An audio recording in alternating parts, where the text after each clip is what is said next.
So welcome, Beth. This is what I want to first do is just give everybody a little bit of an idea of who you are in all your brilliance and beauty.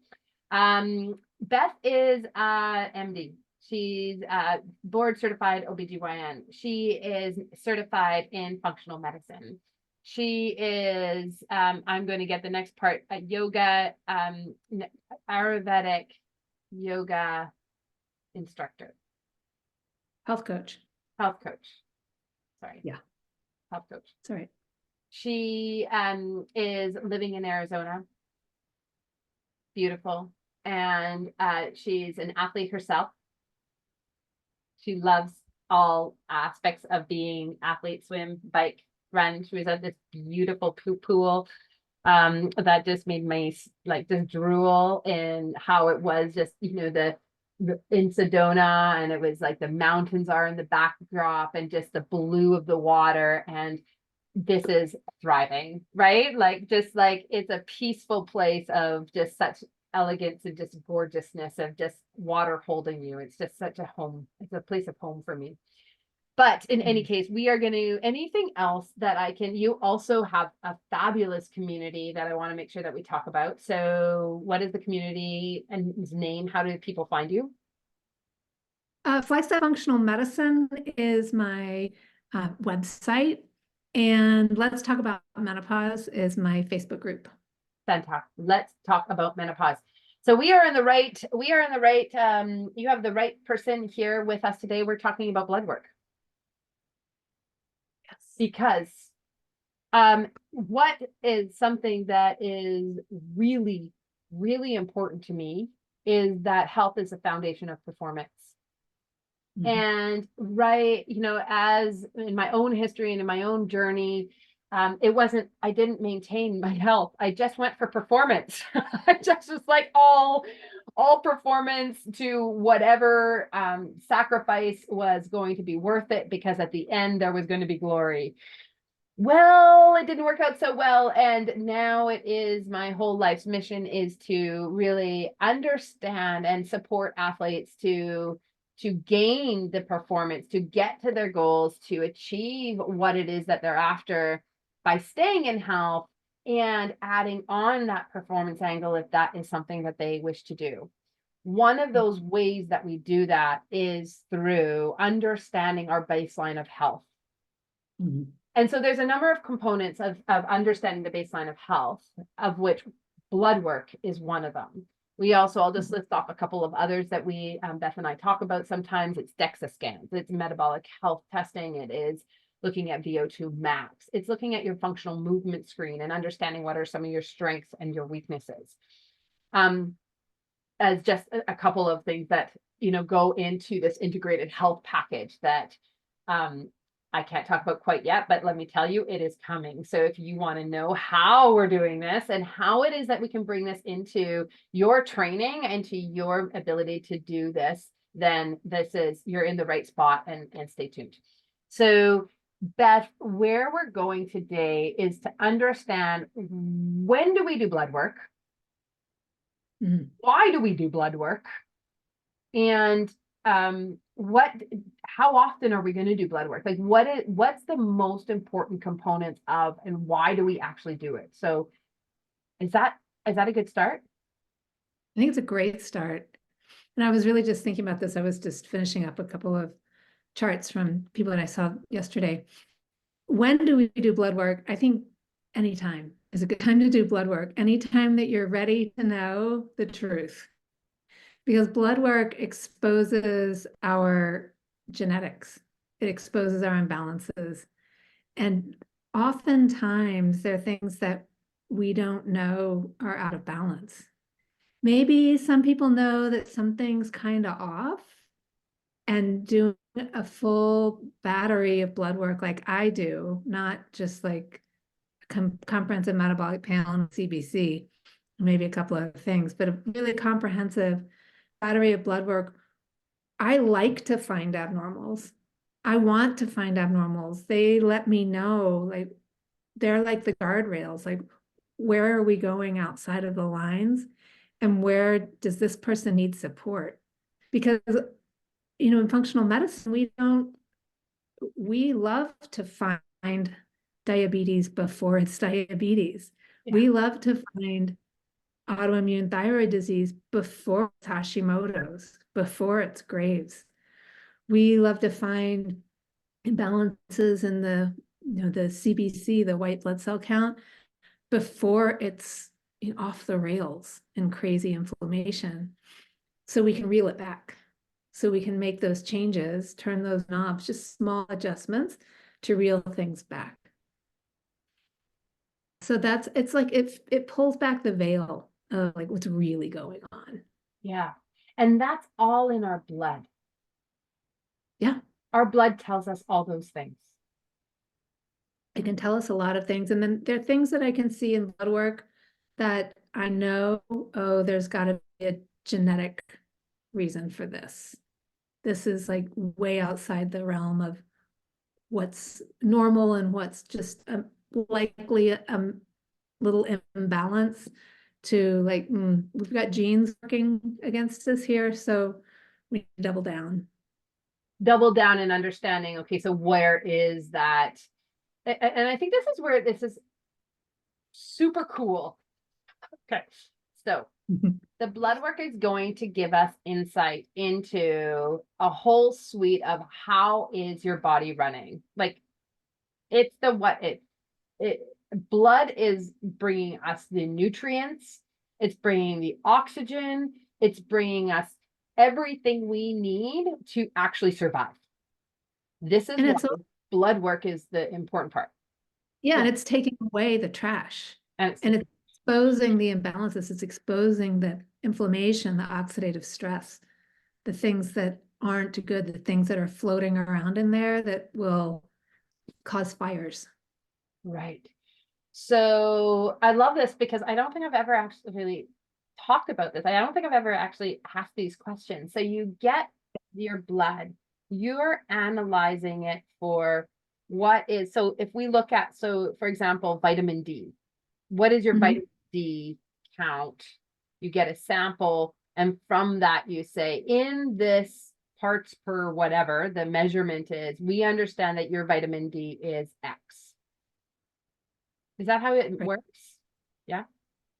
That's how the lab reports it. And then usually, especially in functional medicine, a lot of the test results that are reported are normal because actually what the lab reports normal, what's in range, what their normal range is actually the bell-shaped curve of all the people's labs that they draw.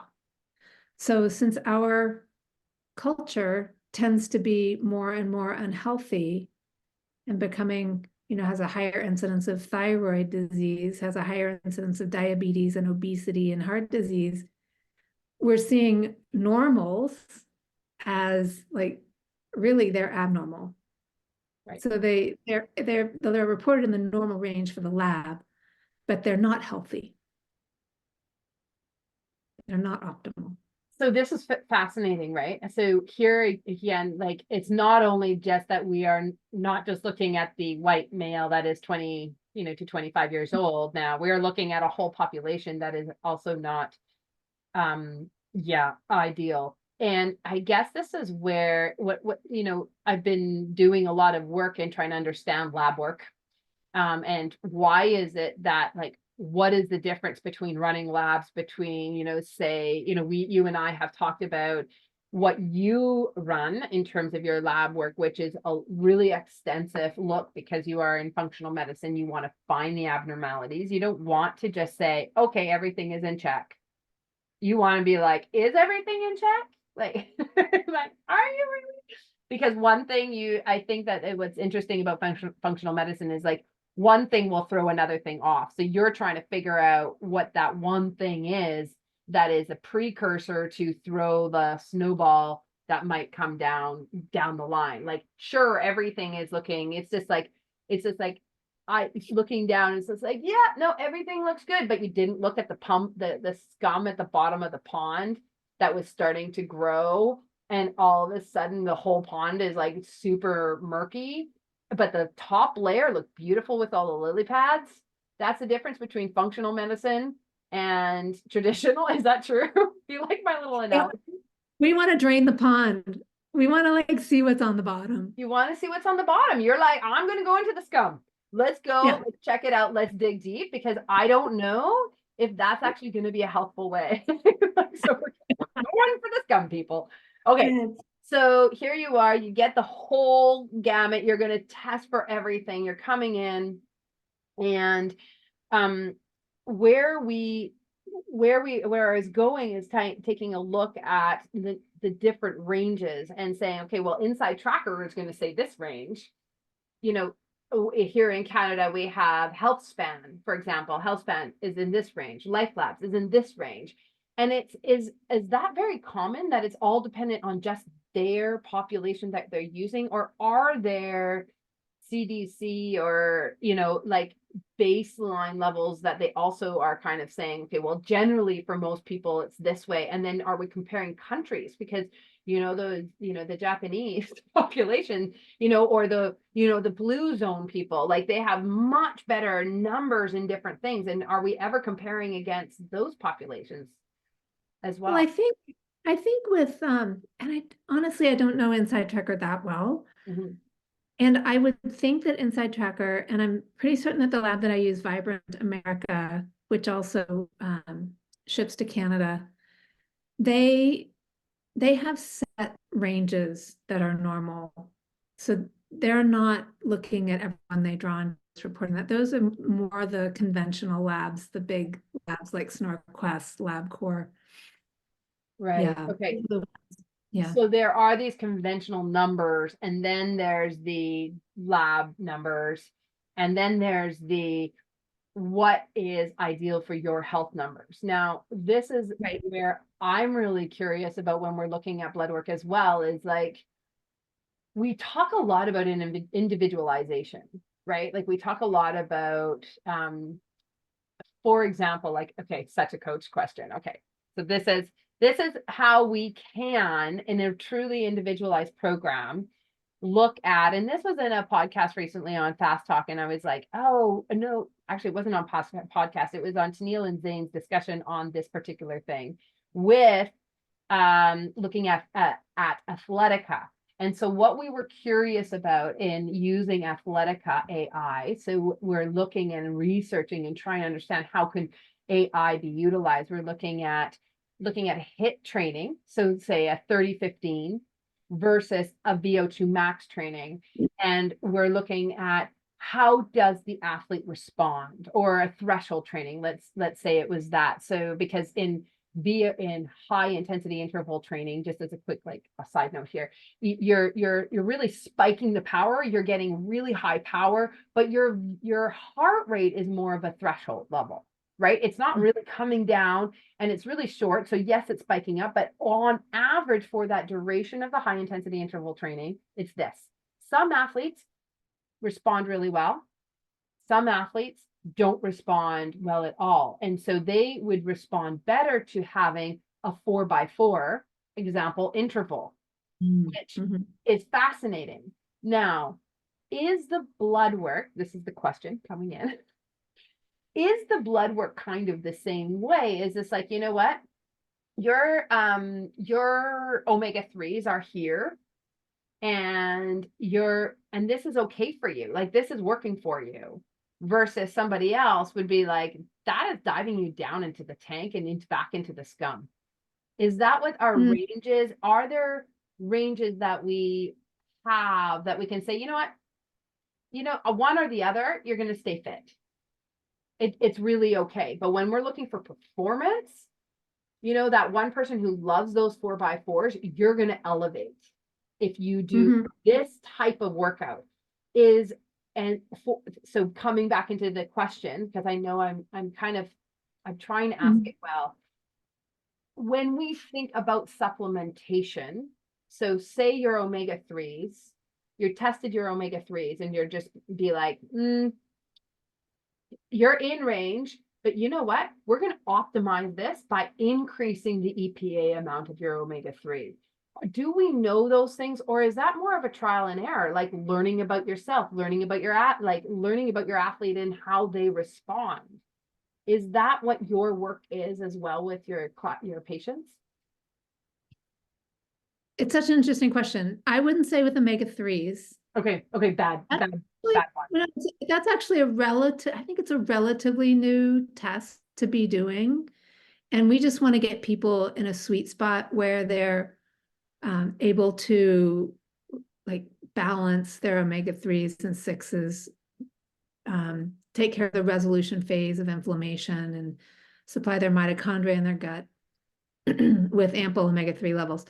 The one place that I would say that it could be, and gosh, I don't even know if I want to say this on being recorded, but cholesterol levels are somewhat controversial. Like, I think that the high range is maybe like 239. And so many people are getting put on statins when they're at that level. But there's so much more to the cholesterol story than just the total cholesterol. There's a lipoprotein little a, the particle size and number of LDL. And so maybe there are people that function better with a slightly higher total cholesterol number because they make large, fluffy LDLs, or maybe their lipoprotein little a genetically is a little high, and that's throwing the LDL count off. So cholesterol is something that can be maybe fudged a little bit. Yeah.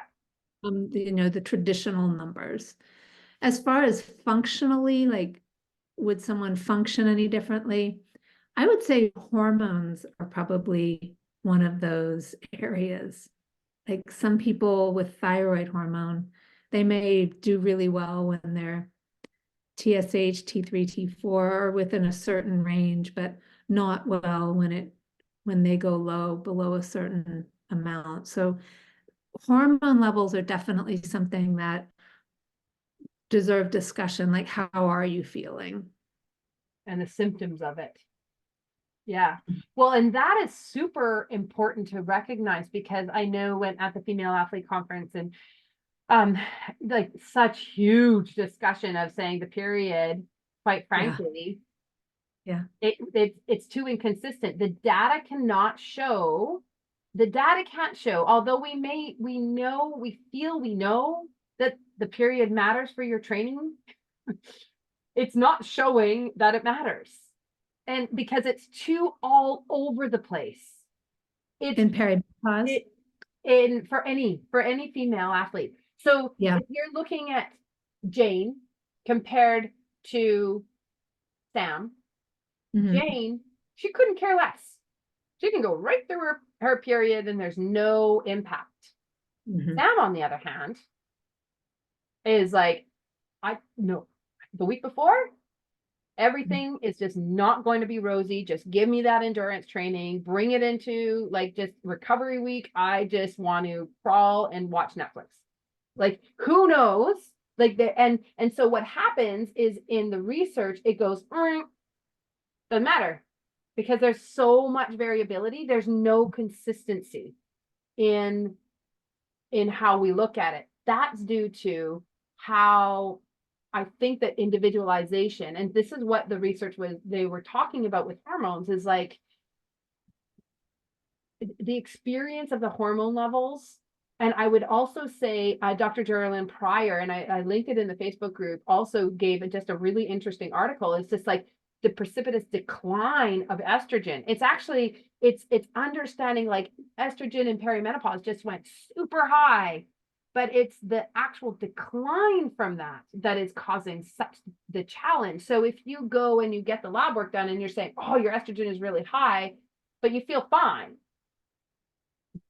but not so much when you see the cliff. But it's hard to find the cliff when you're doing a one-shot blood work deal. Oh, yeah. I was talking to someone yesterday about, she said, gosh, in perimenopause, you'd have to check blood levels every day. And I said, really, you'd have to do it 24/7. Yeah. Because they're still fluctuating throughout the day. Like, who knows? They're all over the place. And that's interesting looking at estrogen and performance, because I think of testosterone more as the performance hormone. Estrogen can, estrogen progesterone imbalances can throw you off for sure. Yeah. I was actually wondering if that athlete that's, really wants to just watch Netflix during that luteal phase week before her period, if she would benefit from like some supplementary progesterone, could be helpful. Super interesting. And Yeah. what would that look like? Is that for all athletes, or is that for the perimenopause? It's like so a female athlete is in their 20s and really struggles. This would have been me, actually. I am sad.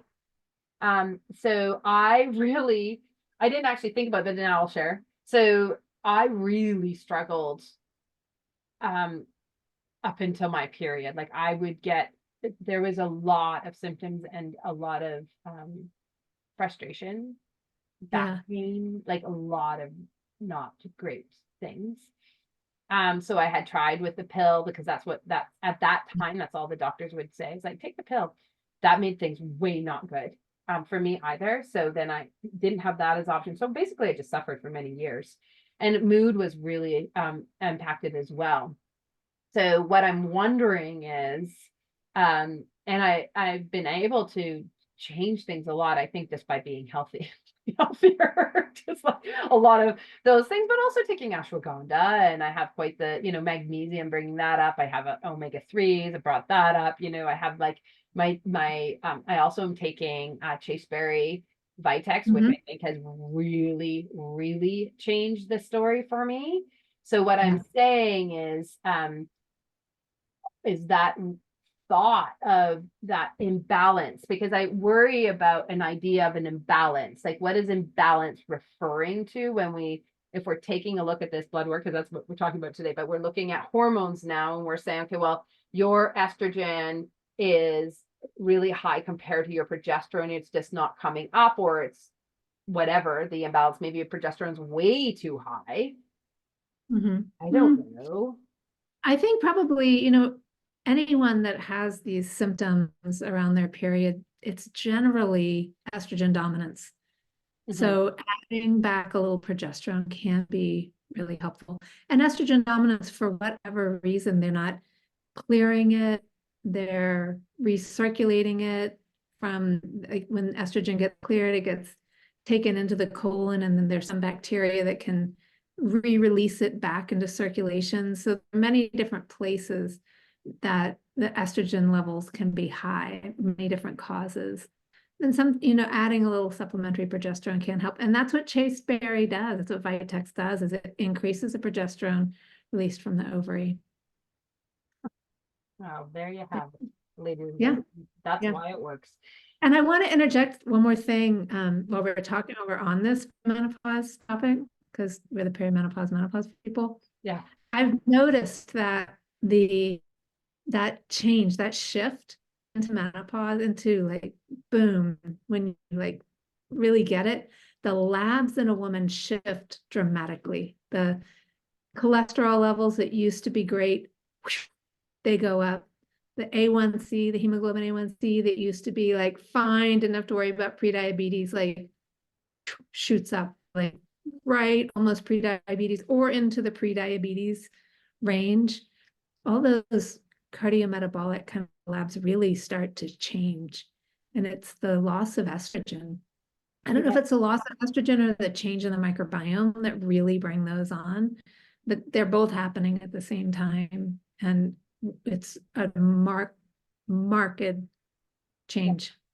And have you, because that I've definitely read that and know that to be true. And I remember Val Schonenberg. So she was a registered dietitian that I spoke to, and she didn't, her approach was like, yes, those numbers are going to go up, and they're going to shift when your body shifts again.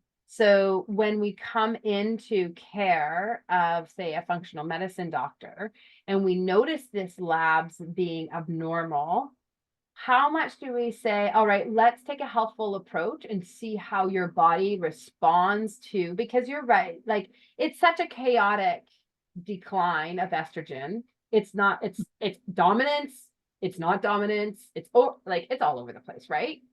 It changes so much. How much do we have to, is it about taking and supporting our health through good practices of exercise, balancing with intensity and endurance? Is it good practices of nutrition that you predominantly go on? Or do we need to, or is this where we can smooth it out with supplements and support our body that way?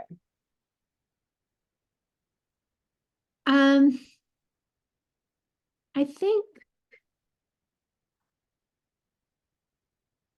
just lost train of thought. I think that the most important part during that whole transition time, all of that, yes, all of that, and then really developing an intuition and tuning into our bodies and following what's happening day to day. I've found a very mindful approach. Like, what is happening right now? Not like, oh, this is different, or it's never been this way before, or, just what is happening now, and what do I need now? And yeah, living day to day, moment to moment, understanding that our body is not the same body that it was 20 years ago or yesterday. So when you say that, because yes, I completely agree, and that's how I definitely coach. Is it when you come to, and I guess what I'm trying to get at now is a nuance to that question is, I'm in front of my doctor now, and my doctor has actually,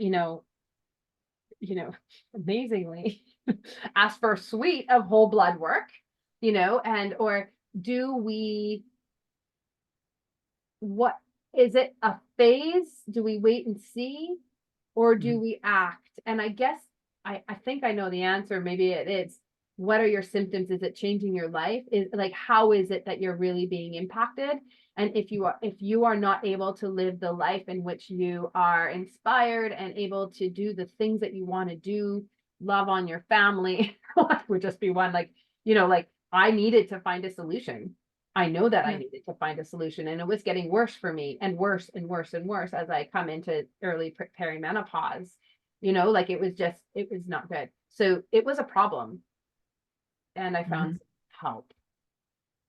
Yeah, I usually tell people like a lot of times perimenopausal women will come and they're just not feeling well, and we start to supplement with some progesterone, and then they come back and they say, oh, so much better, everything's back to normal. And I say, that's great. Let's check in 3 months, because it might not be. You Right. might need Because it'll more. shift again. Yeah, you might need less. You might start having regular periods again. And what do you do then? So send me a message. I communicate through Portal. Yeah, let me know what's going on, and we can meet again sooner than this if we need to. That's brilliant. One of the last things I want to say is one of the things that we work on, you and I, like, and how we're doing it is, what is it? And I guess to this point is, what is it that we can take care of on the things that I do and I support my athletes in? Is this like a really solid training plan that you can find consistency, energy, and have other priorities in your life? And nutrition, which is nourishing of those activities and nourishing of your body from a bone health and muscular and all those things. And then when is it, and you've already pointed to this, but I want to hammer it home. And then when is it that we go and need to see and go to Dr. Beth and say, there's something that we need to investigate further? And it's understanding those behavioral changes to, this is a genetic thing that we need to actually dive deeper into, or we need to look at, you're really suffering with your symptoms. Progesterone is an answer. And that there's the divergence right here. Not everything, I guess, to my point, and maybe I'll find a question in here. can be solved by exercise, like good, solid exercise and nutrition. It can go a really, really long way.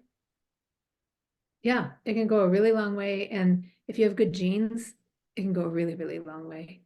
And if you don't, I tell people, many people don't understand how close to the edge of the cliff we're living. That's So, amazing.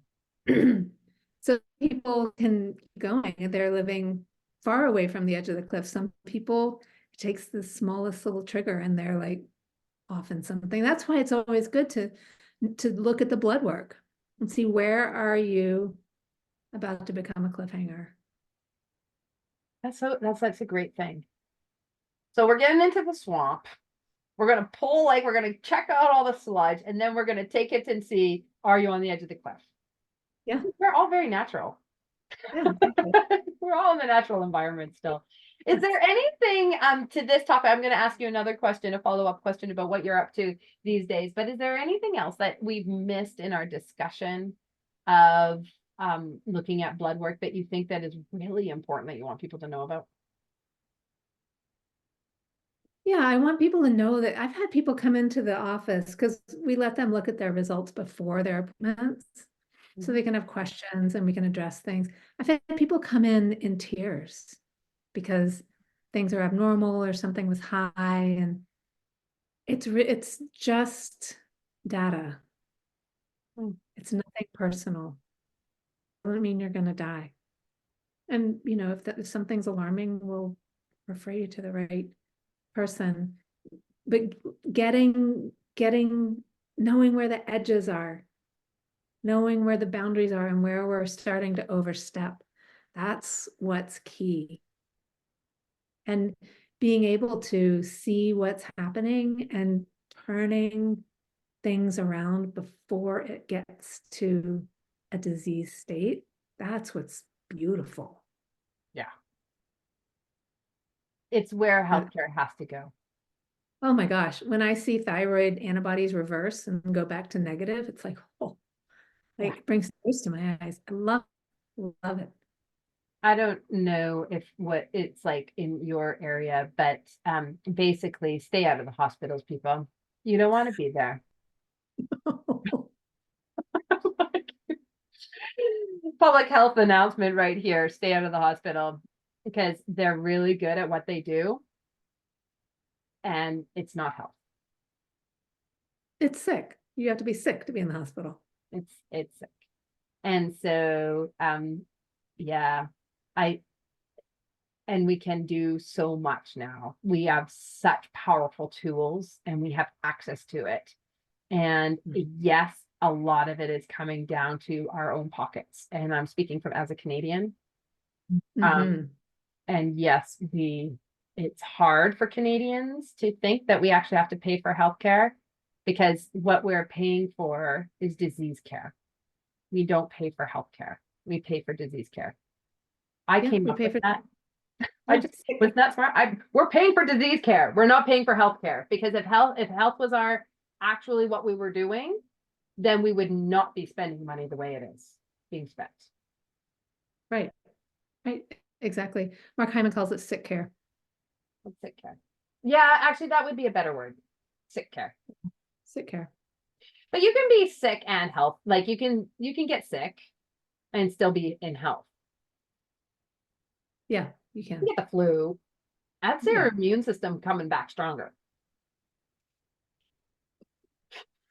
Beth was like, I don't know about that, Tamil. Yeah, sure. We optimally want an immune system that'll like just take that virus and extinguish it before it makes us sick. But okay, can we go off on a tangent just for a moment for all of us? Okay, just because I think it's interesting. Okay, so think about the time that everybody was like huddled into their own homes during COVID and nobody was getting sick because we couldn't see anybody. And then the first time you get sick was absolutely brutal because our immune systems weren't fighting off anything other than our own like little, like whatever issues that we had within our own four walls. And it was bad. like, I would rather get like having to constantly fight off that. It's like, oh, there's one, let's fight it off. Oh, there's another to fight it off. And I'd like my immune system to keep working at it rather than having bombarded with this. Like, is that what happened? Is that what happened? Like our immune systems weren't having to continuously keep up with? I don't know. I think we were all getting really well rested. But and then we went back into the world. Okay, well there you have it. About the real reason. Although being in lockdown was pretty darn stressful, reading the news. Yeah, I don't know. Well, so we're kind of rested. I'm not sure. In any case, I have taken this on to another plane. Beth, all right, my last question for you is this. Okay, we already know where you can find like we now know that where we can find you. Okay, once more. Let's talk about on my website, flagstafffunctionalmedicine.com. Yeah. And let's talk about menopause. Let's talk about menopause. And what do you have that you are really excited about right now? I have an offering right now that includes the foundational assessment, the labs. We're bringing in a course of Ayurveda and a community of women and working through Ayurvedic, which are really basic. It's a basic concept of health. I did actually a Facebook Live. I delivered a speech that I delivered this week to a group of people that didn't know anything about Ayurveda. It's finding balance and becoming our own best caretaker. And then also in that grouping is an 8-week mindfulness-based stress reduction course. So learning how to meditate. So it's a 6-month program. Oh, who doesn't want some of that? All right. You know where to find her. Yeah. Flagstaff Functional Medicine. And let's talk menopause. Thank you so much for coming on and for journeying on this rather kind of random and roundabout, maybe perimenopausal discussion, total perimenopause discussion on blood work. It was perfect. Thank you. Thanks, Danielle.